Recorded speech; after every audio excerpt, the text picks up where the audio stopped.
do it. You scrolled on this video to do it. So yo, like the first question I want to ask you, like, what's your story? Like, I know you're from Canada, and then eventually, I think you went to school too. Or you still in school, and then you started developing your income strings. So, Yeah, what's your story? essentially what happened was I went to a school called University of Ottawa in Ottawa, Ontario, Canada. And then just going through the whole education system, my parents were always, lawyer, doctor, or engineer. So I was leaning towards more the lawyer aspect of my life. I was studying criminology. But then by like third year, I actually started with Amazon FBA, right? We want to talk about that too. Yeah. Then ended up getting some credit card debt because of like the business venture. So I ended up in like $12,000 in credit card debt from that.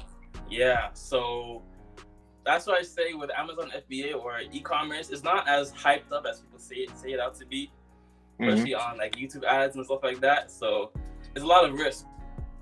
So I ended up getting to $12,000 credit card debt. So my parents didn't know at the time, but I took like some time off school. So with all of being off school, I just like, I wanted to find a way to still work, but also have an additional, not quicker, but like more sustainable long-term source of income. So that's why I focused on YouTube. And then on the side, I was just like as a waiter at various restaurants. And I realized in order for me to pay off this debt quicker, I wanted to like not have an apartment or not have like my own place. So I'm like, okay, instead of paying this $700 or $800 towards rent, let me just chill at my homie's crib for a bit or for as long as I need to like pay off this debt. So it got to a point where, when you're at someone else's crib and you don't really have it can be kind of like, I try not to be there as often as possible. I try to only be there when I was sleeping, when I need to sleep. But you also had roommates, right? So it made it kind of like hard to be in that area. So I was switching periods of sleeping at a homeless shelter or sleeping on their couch. And, it was a interesting period, right? So ultimately, I started being able to pay off the collections. I even ended up having like debt collectors calling my line, talking about, yo, when you paying this bill, when you paying this, like stuff like that, right? So I ended up settling, like I did like a payment for deletion off my credit report, stuff like that. So it's the whole backstory of like, trying to really make this shit work, because I'm not trying to have a regular job. I'm not trying to like be a lawyer. Like YouTube is like my baby, right? You know what I'm saying? So like that's pretty much what inspired me to go harder with my YouTube channel. Yeah, I saw you post a video on that. It was actually an interesting story. I was like, dang, I would have never known. And like that's the crazy thing about, because I do Amazon FBA too right now. So like at first, like all the gurus, they tell you can start with 1,000, 2,000. I'm like, nah, that's not possible. You need like 4,000 or 5,000. And then it takes like, for Amazon FBA, it takes so long for it to start up because you gotta get reviews. It could take like a year. So it's like, it kind of don't be worth using your credit card. Even I thought about it sometimes. So it's like, yeah. And like, that's a lot of things too. Like a lot of guys on my channel, like you gotta go through that struggle. It teaches you life lesson and builds your character and all that stuff. Yeah. Would you recommend it?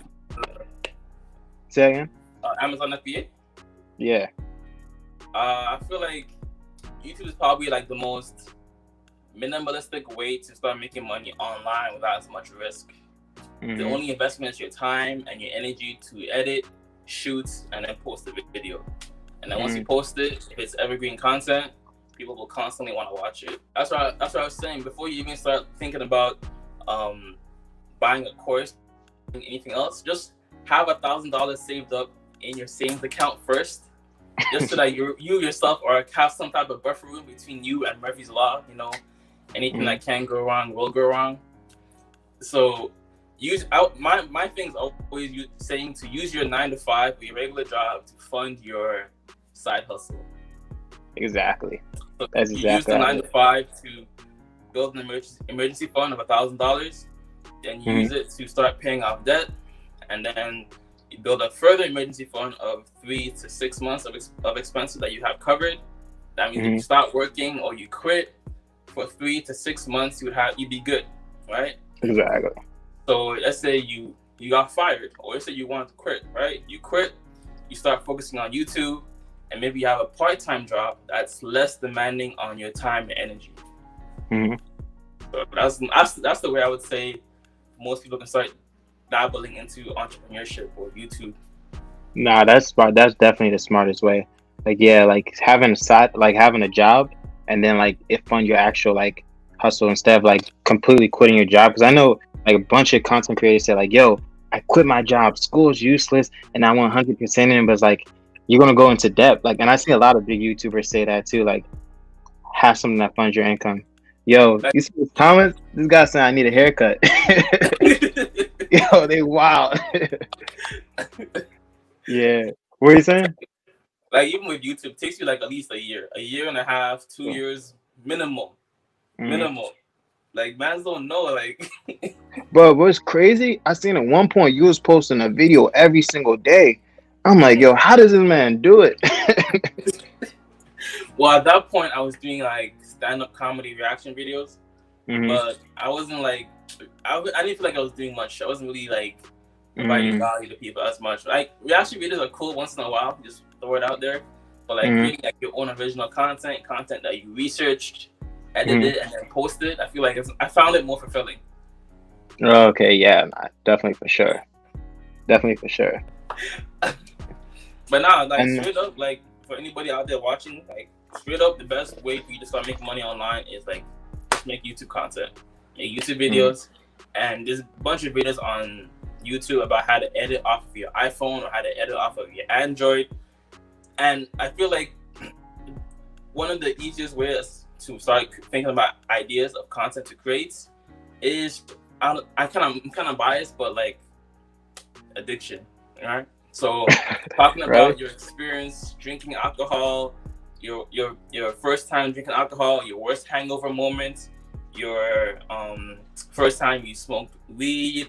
I know these are kind of somewhat taboo subjects, so kind of like you don't want to put yourself out there, but like, you know, if you're putting yourself out there, then I feel like everybody has an experience with some type of substance. Maybe some people are addicted to coffee, some people are addicted to, you know, porn, NoFap, all that stuff. Bro, NoFap is a big, like, you talk about NoFap, you'll blow up crazy. Yeah, it's true. Like, but that's facts. Like, talk about stuff like that's relevant towards you that you deal with. Like, people on YouTube, they love story times, and like every single person, well, most teenagers or most young adults, 20s, they deal with weed, they've dealt with alcohol, addiction to porn, women, all of these stuff. And like, people love your story, and the more relatable you are, like, that's when people really start falling in love with you. And it's easier to talk about your own story rather than to research stuff and talk about that. So yeah, that's valid. And then even things such as talking about how much money you make as a software engineer, how much money you make as a, I don't know, web developer, and just talking about your experience in your industry. That's how you share your knowledge to other people, and you create a following and creating authority in that niche or industry. I don't know. I'm gonna have to make content. You know, I'm an engineer, right? I'm gonna have to make content on that. Know it was like software or web developer or what? Bro, I do everything. I'm doing like cybersecurity right now. So like, I was software a couple of years ago doing cyber engineering, but I don't even want to talk about work. Just make it on the second channel. I was thinking about that, making a second channel for real though. So next question is basically like, how'd you like first learn about financial literacy? I know like you said you went credit card debt for Amazon FBA, but like what made you actually start thinking about Amazon FBA, and like did you read a book or something like that?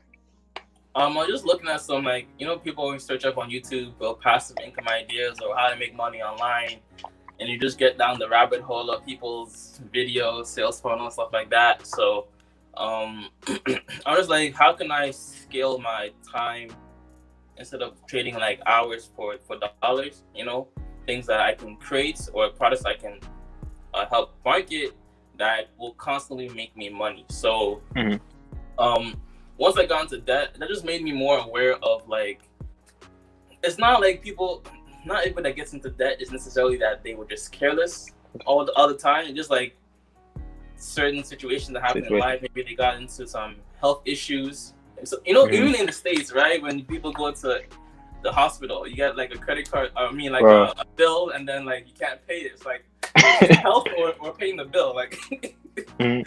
so you can't pay it, and now the thing goes into collections. Now it's on your credit report.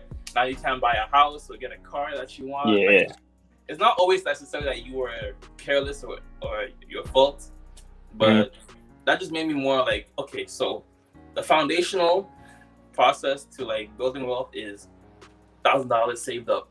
Next, paying off all your mini debts, credit card debts, car debts. Cars you should be paying for in cash, to be honest. And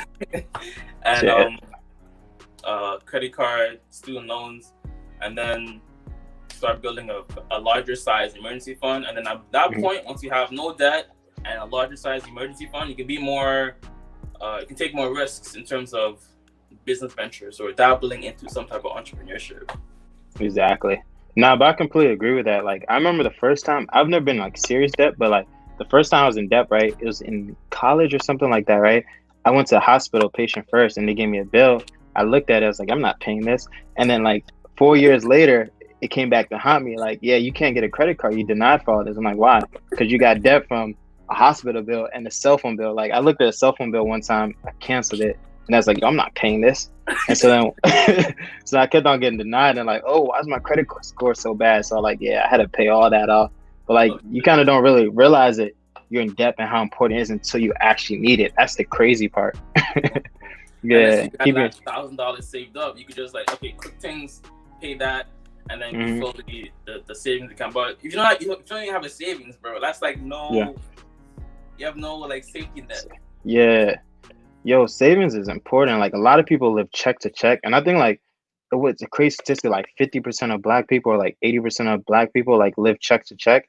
Is like insane. Like, yeah, like having a savings fund like during time periods like this when like employment rate is like 11%, like you have to like have a savings account. Yeah, it's good. Oh, let's answer this question real quick. Because we was talking about the story time topics, right? He said let's say he started making a channel today. What type of content do you think is good for long-term success? Do you want to say it first?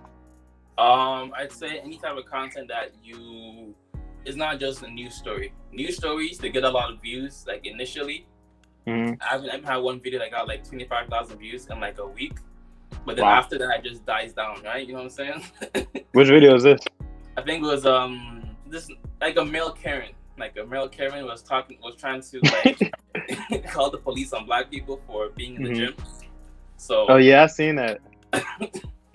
So just whatever job that you currently do, think about, okay, what are the best parts of this job? What are the worst parts of this job? And just let people know. And if this job, if you're doing this job in your area, somewhere else in a different state, different countries, probably doing a similar type job, and just talk about your experience, what you do in terms of work, or what you struggle with in terms of an addiction, or maybe not even addiction, but like your experience, your first time, your worst hangover, your worst marijuana trip, like bad weed high, stuff like that. Things that you've experienced in your life, more than likely other people will have experienced in their lives. So in terms of like the addiction stuff, or talking about your experience with substances, what you can do is you create the content, right? So you can once you make the YouTube video and ultimately you get monetized, you can make the money off of the YouTube video. Then next what you should do is go to a site called ClickBank. It's like an affiliate network, and once you sign up for ClickBank, it's an affiliate network. You just type in addiction program or truth of addiction or quit marijuana or how to quit alcohol. There's an addiction program there. Then what you do is you get the affiliate link, you shorten it into a bit.ly link, and then you put it under your video. That way you get the money through AdSense and through affiliate programs.